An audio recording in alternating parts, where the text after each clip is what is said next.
IPL fixing case में chargesheet दायर की गई है। आईपीएल फिक्सिंग के मामले में जो झटका लगा एक तरफ एन श्रीनिवासन को, लेकिन अब जो जानकारी मिल रही है वो ये कि आईपीएल फिक्सिंग के मामले में चार्जशीट तय कर दी गई है, चार्जशीट दाखिल की गई है। साथ ही आपको बता दें कि आईपीएल फिक्सिंग के मामले में लगातार कहा यह जा रहा था कि इस पूरे मामले में दाऊद इब्राहिम और डी कंपनी तक ये पूरा मामला जुड़ा हुआ था। आईपीएल फिक्सिंग का मामला जिस तरह से उसमें फिक्सिंग की जा रही थी, आईपीएल फिक्सिंग केस में चार्जशीट दाखिल कर दी गई है। दिल्ली पुलिस ने चार्जशीट दायर की है। आईपीएल स्पॉट फिक्सिंग में चार्जशीट दायर की गई है। 39 लोगों को आरोपी बनाया गया है इस मामले में। इस चार्जशीट में आईपीएल फिक्सिंग के मामले में इस केस में ही खिलाड़ियों को पकड़ा गया था।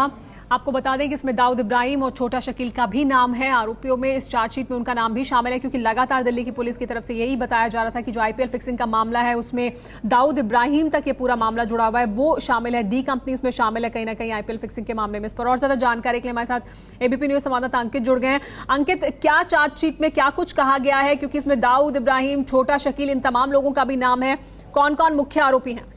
जी बिल्कुल सुमेरा, इस मामले में जो है दाऊद इब्राहिम का भी नाम है, छोटा शकील का भी नाम है। इसके साथ ही में जो 3 क्रिकेटर थे, श्रीसंत, अंकित चौहान और अजीत चंदीला, इनका तो नाम है ही। कुल 39 लोगों के खिलाफ ये चार्जशीट दायर की गई है, जिसमें से 21 लोग आज को जमानत पर बाहर हैं। 8 लोग अभी भी पुलिस की गिरफ्त में हैं। उनकी जमानत याचिका पर अदालत में फैसला लंबित है, जबकि 10 लोग इसमें फरार हैं। और इन जो 10 लोग फरार हैं उसमें दाऊद इब्राहिम और छोटा शकील भी शामिल हैं। इसी तरह से अगर हम इस पूरी चार्जशीट की बात करते हैं, जितनी अब तक जानकारी निकल के सामने आई है, कुल जो है चार्जशीट में 6000 से ज्यादा पन्ने हैं, लेकिन चार्जशीट का जो मुख्य पेजेस होते हैं वो 572 हैं। उसके अलावा जो बाकी के पेजेस हैं वो जो है एनेक्शस जिसको कहते हैं, यानी कि जो बयानों की कॉपी होगी, जो सबूतों का जिसमें जिक्र होगा, जिसमें कॉल डिटेल्स का जिक्र होगा, वो सब मिलाकर के 6000 से ज्यादा पन्नों की ये चार्जशीट अदालत में दायर की गई है। और इस चार्जशीट की एक अहम चीज और निकल के आई है, वो ये है कि दिल्ली पुलिस ने अपनी चार्जशीट में धारा 409 को ड्रॉप कर दिया है।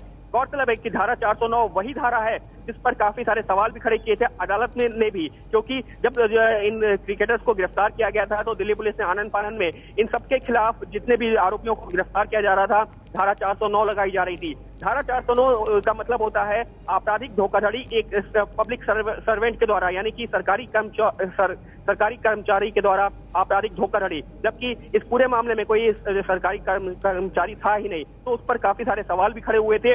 लिहाजा दिल्ली पुलिस ने आज जो आईपीसी की धारा 409 है उसको ड्रॉप कर दिया है, लेकिन जो ये चार्जशीट दायर की गई है वो मकोका के तहत दायर की गई है। उसके साथ ही में आईपीसी की धारा 420 का भी जिक्र है, यानी कि धोखाधड़ी का।